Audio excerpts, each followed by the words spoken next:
Hello ladies and gentlemen, fellow YouTubians, I am Vilket, and I have decided to read out the first chapter of the first book I've written. If you want to know the full reason of why I've done this, then please read the description in the video below. So, are you sitting comfortably? Good, then I'll begin. Awake, Abandonment, Chapter 1. Fear, Death, Pain. All three of these happen in hospitals. Some people die in hospitals, some people get hurt, some people are afraid to even step inside a hospital. Gravity was in the waiting room of a hospital with her brother Shadow and her dog Bliss. The three of them had been to countless hospitals and to countless waiting rooms. This one was one of the worst. The wallpaper was peeling, the coffee table was starting to rot, and the magazines piled on top of it were 10 months out of date and starting to accumulate dust. The lights were constantly flickering as well. Gravity was hoping to meet a doctor that would not let her down, just like all the other doctors that she had seen beforehand. Her brother, Shadow, went up to the counter again and left Gravity with her dog Bliss by the waiting area. Behind the counter sat a middle-aged brunette dressed in a disgusting pink floral shirt. She was reading a magazine and chewing her nails.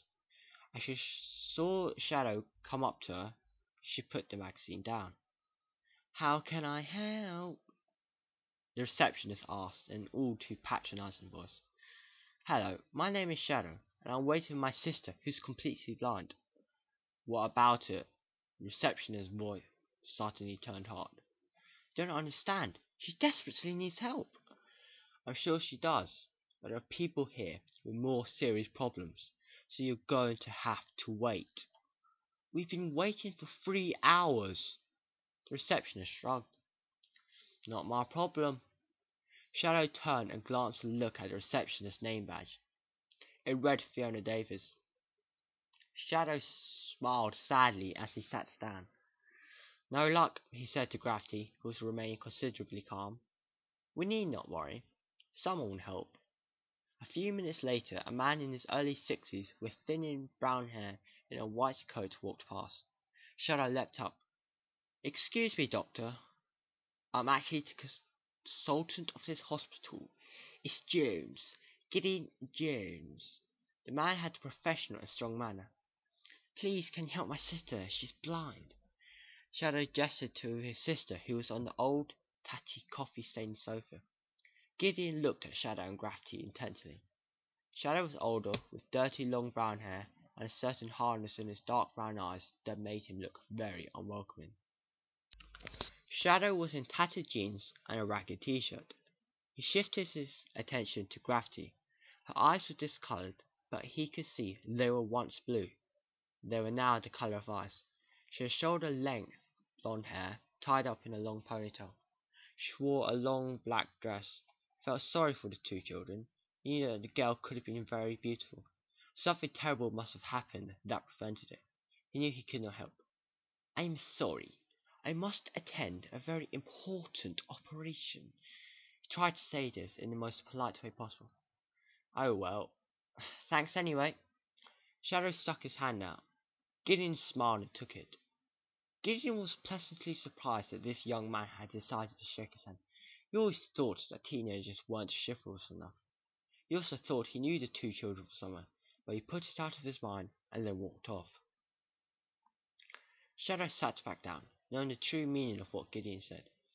He meant, "I don't have time at all for little kids. Go away."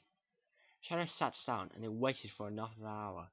During so many nurses and doctors came through with all the same reply. The receptionist stayed there for the whole hour, giving dirty looks to Shadow. "Oh, Shadow, let's go. Nobody's going to help us." "Yes, they will. We just have to wait." "Shadow, we've been waiting for 4 hours." Shadow sighed and helped his 12-year-old sister up and gave her Bliss's leash. Shadow thought back on how this all happened. "I was 8 at the time, and my mum was giving birth.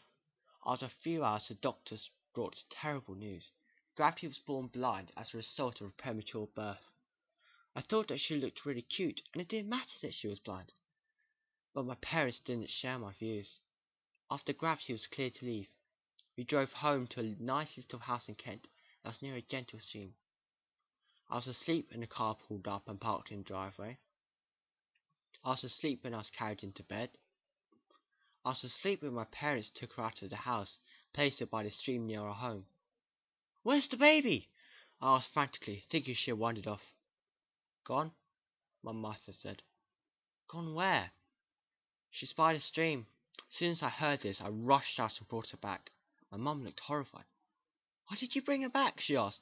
"She's only a baby. She won't survive out there.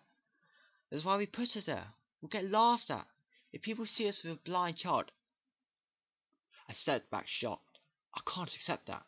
If you're abandoning her, then you're abandoning me. Don't be stupid. You can't just run away." I didn't run. Not until night time at least. In the dead of night, I got up and packed all the stuff that would have been needed, such as money, baby food, sleeping bag, and our guide dog Bliss. Then I was out onto the streets. Gravity was my sister's first word, so I decided to name her that. I chose the name Shadow for myself, because if you want to escape everyone, then you need to lurk around in the shadows. Shadow could not believe all three of them had managed to survive the 10 years they had spent on the streets. And finally, when things seemed to be turning around, they were back in the dirt. They had spent 10 years begging, but what did they have to show for it? A failed trip to the hospital. This was not what they were looking for. This is what they had been saving up for, if you can call it saving. As they were leaving, Shadow heard the receptionist laughing her head off. Shadow stuck his middle finger up at her and mouthed, "You will be first." Okay, so that is the end of the first chapter. Next week I will read out the second chapter, as I am going to be making these videos weekly. Okay, so ladies and gentlemen, thanks for listening, and sign the Bring Back Robots petition.